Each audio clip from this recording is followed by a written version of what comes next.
이미 5개월 됐어요.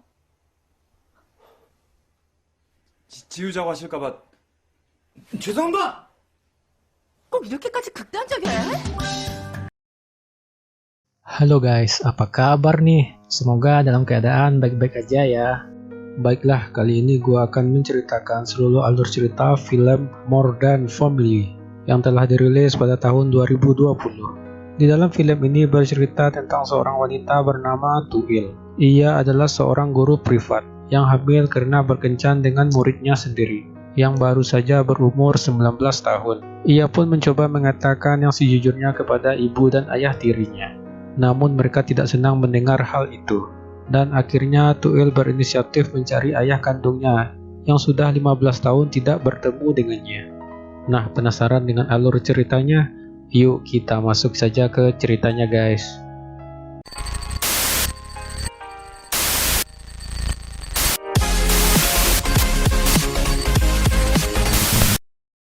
Scene diawali dengan percakapan Tuil dengan muridnya yang bernama Hun, yang sekarang menjadi pacarnya. Mereka sedang membahas puisi romantis. Kemudian Hun membuat Tuil menjadi baper. Terlihat di sini bahwa mereka ini memiliki hubungan yang cukup spesial. Lalu mereka pun berciuman. Lanjut di mana mereka berdua ingin melanjutkan ke bagian yang lebih mantap. Tapi Hun yang tidak punya stok pengaman harus menahannya. Mereka berdua pun hanya berbaring sambil berpelukan. Tapi Tuil yang tidak bisa menahannya, dan akhirnya mereka pun...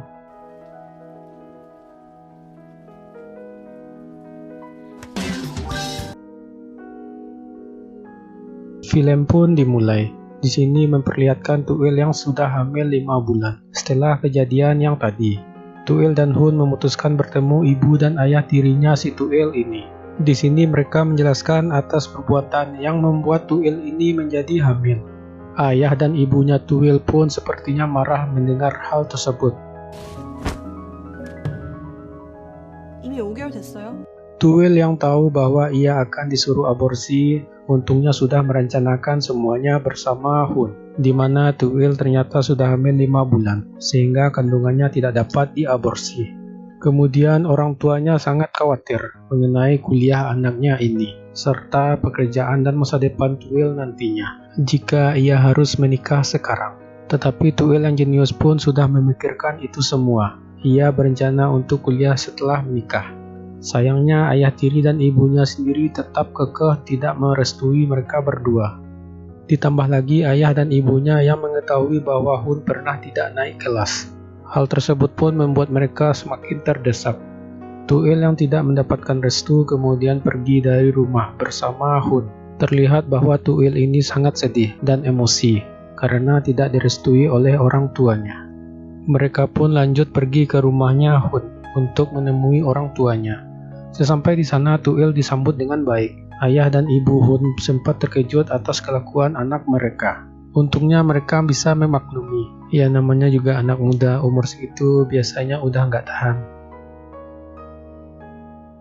Berkat kelakuan baik tersebut, Tuil merasa lebih baik dan dapat tersenyum kembali. Keluarga Hun merupakan penganut agama Buddha, di mana ibunya pernah mendapatkan ramalan bahwa Hun akan mencapai sesuatu yang lebih awal.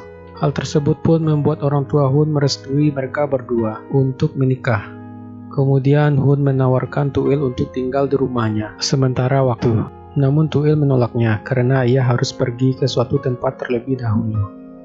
Keesokan harinya Tuil pun berangkat ke rumah untuk mempersiapkan barang-barangnya yang akan ia bawa. Saat ingin pergi, ibunya pun pulang lebih cepat. Di sini ibunya pun sudah memikirkan alasan Tuil memilih melahirkan di usia muda. Namun ibunya pun tidak mengerti jalan pikiran anaknya itu. Tuil yang tidak percaya ibunya kemudian pergi membawa barang-barangnya. Lanjut di mana Tuil bertemu dengan Hun di lapangan badminton. Di sini Tuil menceritakan rencananya akan mencari ayah kandungnya. Walaupun sebenarnya Tuil ini sendiri lupa akan wajah ayahnya. Karena sejak kecil ia sudah berpisah. Ia juga tidak ada foto bersama ayahnya saat ia masih kecil. Tapi untungnya ia mengetahui marga ayahnya, yaitu Choi, yang tinggal di Daegu. Kemudian Hun yang khawatir terhadap Tuil pun mencoba membujuknya agar tidak mencari ayah kandungnya. Hun takut bahwa ayah kandungnya Tuil ini nanti akan membuat hancur perasaannya. Namun Tuil tetap bersikeras ingin pergi mencari ayah kandungnya itu. Lalu Tuil pun pergi dengan membawa kapsul vitamin yang diberikan Hun. Pencarian Tuil di Daegu pun dimulai. Sesampai di Daegu, ia mengunjungi rumah kakek dan neneknya. Tapi karena kabar hamilnya sudah tersebar di grup keluarga, membuat kakek dan neneknya ini marah melihatnya datang ke sana. Kemudian ia pun mencoba menjelaskan semuanya. Akhirnya ia pun diterima dengan baik. Lalu Tuil yang ingin bertemu dengan ayahnya mencoba mencari foto bersama ayahnya. Namun dari sekian banyak fotonya, ia tidak menemukan sama sekali wajah ayahnya.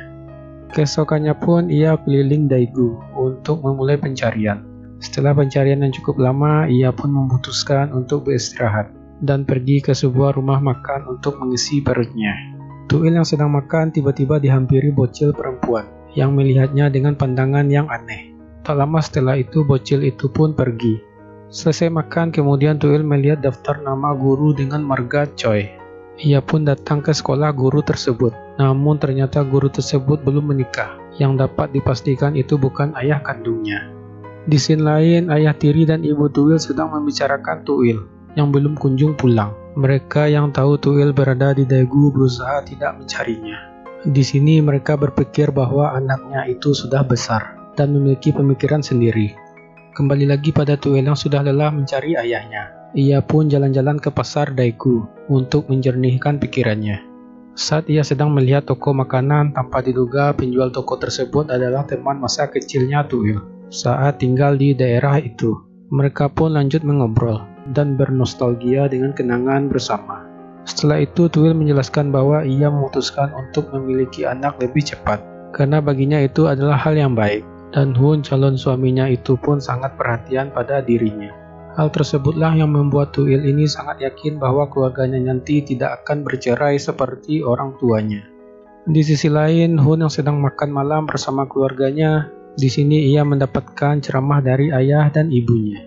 Karena Hun tidak pernah bertemu dengan orang tuanya Tuil setelah kejadian tidak direstui itu.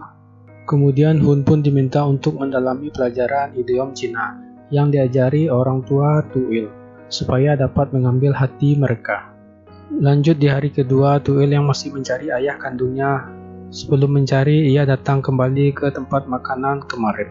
Saat ia sedang makan, bocah perempuan waktu itu pun datang lagi. Kali ini bocil itu meminta tolong untuk mengerjakan tugasnya. Namun saat Tuil ingin membantu, bocah itu pun malah mengambil makanannya dan pergi begitu saja. Tuil pun tidak mempedulikan dan kembali mencari ayahnya. Ia pun kembali mengunjungi sekolah di sana.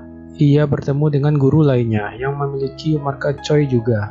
Tapi guru tersebut tidak begitu ingat saat melihat wajah Tuil. Saat guru tersebut hampir mengingatnya, seketika istrinya pun datang. Istrinya yang salah paham melihat suaminya dengan wanita yang sedang hamil. 이제는 학교까지 부르나? 너네 비는 게 없나?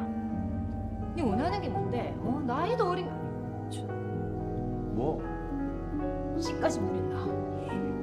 아니. 진짜 지랄하지 마라. 어디서 개수작이고? 니네 뭐? Tuil pun mencoba menjelaskan semuanya. Namun wanita tersebut sudah keburu emosi.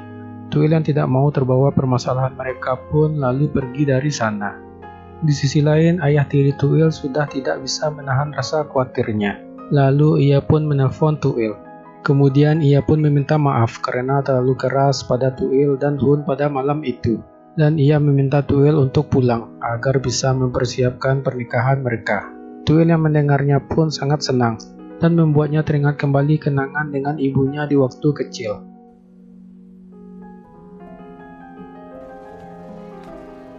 너희도 아빠랑 같이 오면 된다 이거. 아빠는 우리랑 이런 데 같이 안 온다. 아 진짜 뭔데? Kemudian di malam harinya Tuil teleponan dengan Hun. Di sini Hun menceritakan niatnya untuk mempelajari idiom Cina, di mana ia sudah berada di perpustakaan untuk siap belajar. Lanjut besok harinya di mana Tuil sudah berhari-hari di Daegu mencari ayah kandungnya. Namun dari daftar nama yang ia miliki tidak ada satupun yang menghasilkan. Kemudian tersisalah salah satu nama yang kemungkinan itu adalah ayah kandungnya. Ia pergi ke sekolah lagi dan bertemu orang tersebut. Lalu Tuil mencoba menanyakan pada orang tersebut mengenai putrinya. Ternyata memang benar orang tersebut memiliki putri juga, tetapi sudah lama tidak ada. Namun putrinya ini ternyata sudah meninggal karena tenggelam. Yang bisa dipastikan putrinya ini bukanlah Tuil. Ia pun memutuskan untuk pulang ke rumah kakek neneknya untuk beristirahat. Sesampai di sana, Tuil membantu neneknya untuk membersihkan barang-barang. Di sini neneknya memberitahukan kenyataan bahwa dari dulu tidak pernah ada foto Tuil bersama ayah kandungnya. Scene pun berganti keesokan harinya. Ini adalah hari terakhir ia di Daegu untuk mencari ayah kandungnya. Seperti biasa, ia makan terlebih dahulu. Di sini ia kembali bertemu bocil yang waktu itu mengganggunya. Ia yang tahu bocil itu memiliki ayah jadi merasa kasihan. Ditambah lagi bocil itu seperti dirinya di masa kecil yang suka les balet. Tuil pun membagi makanannya kepada bocil tersebut. Mereka pun berkenalan di sana, di mana nama bocah tersebut adalah Choi Il-wol. Berarti ia memiliki marga Choi. Nama yang diberikan oleh ayahnya karena ia lahir di antara hari Minggu dan hari Senin. Tuil yang penasaran karena satu hal mencoba mengantar bocil itu ke rumahnya.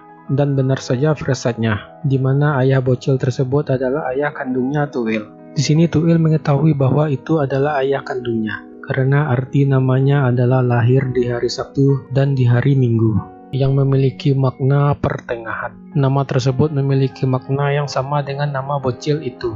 Ditambah lagi marga Choi yang juga dimiliki bocil tersebut. Lanjut di mana ayahnya sejak pertama kali 15 tahun lamanya tidak pernah melihat Tuil. Ayahnya belum menyadari bahwa itu adalah anaknya. Kemudian Tuil pun pergi dan meninggalkan kopernya di sana. Ayahnya yang mulai merasa bahwa itu adalah anaknya lalu mengejarnya. Tuil pun sangat sedih bertemu dengan ayahnya yang tidak pernah mencarinya selama ini. Ia menceritakan segala kesedihannya di mana marga itu harus diganti dari Choi menjadi Kim. 내 이름은 최토일이 아니고 김토일이야. 지금 나이는 몇인 줄 알아? 세어본 적은 있어? 이런 거 별로 안 궁금하지? 왜 왔냐고 하려고 했지? 뭐 하러 왔냐고? 내가 그것까지 설명해줘야 돼? Kemudian Tuil pun meninggalkan ayahnya dan pulang menuju Seoul. Sesampai di rumah, orang tuanya ingin Tuil bertemu dengan orang tuanya si Hun. Kemudian Tuil pun menghubungi Hun, namun panggilannya tidak diangkat. Keesokannya Tuil mencoba ke rumahnya, tapi ternyata orang tuanya juga tidak mengetahui lokasi Hun. Mereka pun mencoba menenangkan Tuil, lalu mengantarkannya pulang. Tuil yang sudah sampai di rumah kebingungan karena hilangnya si Hun ini. Ia pun mengatakan sejujurnya dengan orang tuanya, namun ia tetap yakin bahwa Hun tidak akan melarikan diri. Sementara itu ibunya yang sudah stres dan melarang untuk mencari Hun lagi. Namun ayah tirinya malah kebalikannya, di mana ia mengajak Tuil untuk mencari Hun bersamanya. Saat mereka ingin keluar, tiba-tiba datang ayah kandungnya Tuil, yang mengantarkan kopernya yang tertinggal waktu itu. Tentu saja ibunya kaget melihat mantan suaminya ini. Kemudian perdebatan antara mereka pun terjadi lagi. Tapi seketika Tuil kembali memikirkan Hun yang belum ketemu. Mereka berempat pun memutuskan untuk mencarinya bersama. Tempat yang mereka kunjungi pertama kali adalah tempat baca komik. Namun hasil pencarian di sana nihil. Mereka pun melanjutkan ke lapangan badminton, di mana waktu itu Tuil dan Hun pernah bermain bersama. Sesampainya di sana Hun tidak terlihat sama sekali. Tuil pun mencoba bertanya kepada temannya Hun yang sedang bermain di sana. Namun mereka juga sudah lama tidak bertemu dengan Hun. Saat Tuil ingin pergi, teman-temannya Hun ini malah meledeknya. Tuil pun tidak bisa tinggal diam dan membalas ledekan tersebut. Kemudian mereka pun melanjutkan pencariannya ke kuil Buddha, di mana Tuil ini mengingat bahwa Hun ingin mempelajari idiom Cina di kuil agar bisa mengambil hati orang tuanya Tuil ini. Sesampainya di sana, Tuil yang sedang hamil sudah kelelahan, menaiki banyak anak tangga. Ia dan ibunya beristirahat di tengah perjalanan. Sementara itu, ayah tiri dan ayah kandungnya melanjutkan perjalanan menuju kuil. Saat mereka tiba di atas kuil, ayah kandungnya ini bertanya kepada seorang biksu, yang ternyata biksu tersebut mengenal Hun. Namun biksu tersebut tidak bisa memberitahukannya, karena takut mendahului takdir. Mereka pun pada akhirnya pulang dari kuil tersebut. dan Tuil sendiri sudah putus asa mencari Hun. Namun saat di perjalanan pulang, ayah kandungnya membagikan selebaran foto Hun ke orang-orang. Ia pun bertanya kepada orang-orang dengan menunjukkan foto Hun. Sementara itu, Tuil yang tidak suka foto Hun berada di mana-mana membuatnya kesal.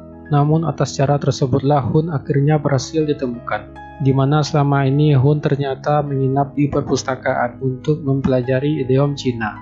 Setelah dibangunkan oleh kedua ayahnya Tuil, ia pun segera menemui Tuil dan segera meminta maaf dan menjelaskan semuanya, di mana ia belajar hingga begadang yang membuat dirinya pingsan dan HP-nya pun hilang. Namun Tuil yang sudah terlanjur kesal tidak bisa memaafkannya begitu saja. Kemudian orang tua dari Hun pun juga datang dan memarahi Hun. Di sini pertama kalinya pertemuan antara orang tua Hun dan Tuil. Orang tua Hun sangat meminta maaf pada keluarga Tuil. Sementara Tuil yang sedang mengandung menjadi merasa risih dan kebingungan atas situasi ini. Ia pun merasa takut karena semuanya akan kacau balau dan memutuskan pilihannya untuk tidak menikah dulu. Seketika semuanya terkejut akan keputusan dari Tuil. Namun ayah tirinya mencoba menerima keputusannya dan ayah kandungnya mencoba mencarikan suasana. Kemudian Tuil merasa tenang akan perkataan orang tuanya. Ia pun mulai bisa bercerita akan ketakutannya dan kacaunya keluarganya nanti jika Hun kembali lagi menghilang. Di sini Tuil benar-benar takut pernikahannya akan berantakan, seperti orang tuanya di kemudian hari. Kemudian ibu, ayah tiri, dan ayah kandungnya pun menenangkan Tuil, dan mereka pun berkata bahwa tidak ada yang tahu apa yang akan terjadi ke depannya. Kemudian Tuil pun bisa kembali menerima Hun dan membisikkan sesuatu kepadanya. Akhirnya mereka pun dapat tersenyum bersama lagi setelah kejadian tersebut selesai. Mereka pun akhirnya pulang, dan ayah kandung Tuil juga berpamitan untuk pergi kembali ke Daegu. 내 발레 학원비. 초구를 샀어요.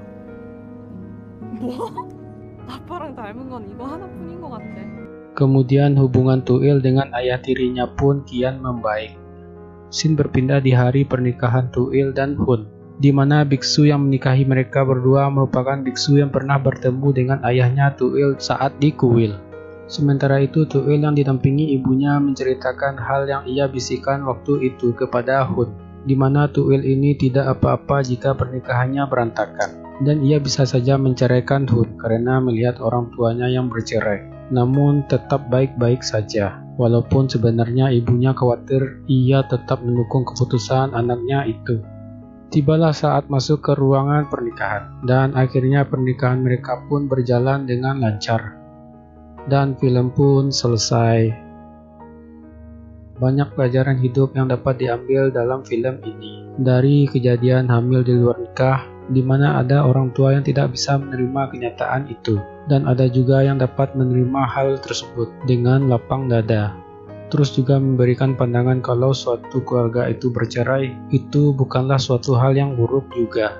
Dan juga perkataan dari ibunya Tuil, kalau kita tidak bahagia tidak mungkin dipaksakan. Jadi tidak semua orang yang bercerai itu akan berakhir berantakan keluarganya. Oke, segitu dulu alur cerita film kali ini. Kalau kalian ada merequest film atau mau mereview sebuah film, komen aja di bawah guys. Jika ada yang salah atau yang kurang, gue mohon maaf. Oke, see you next video guys.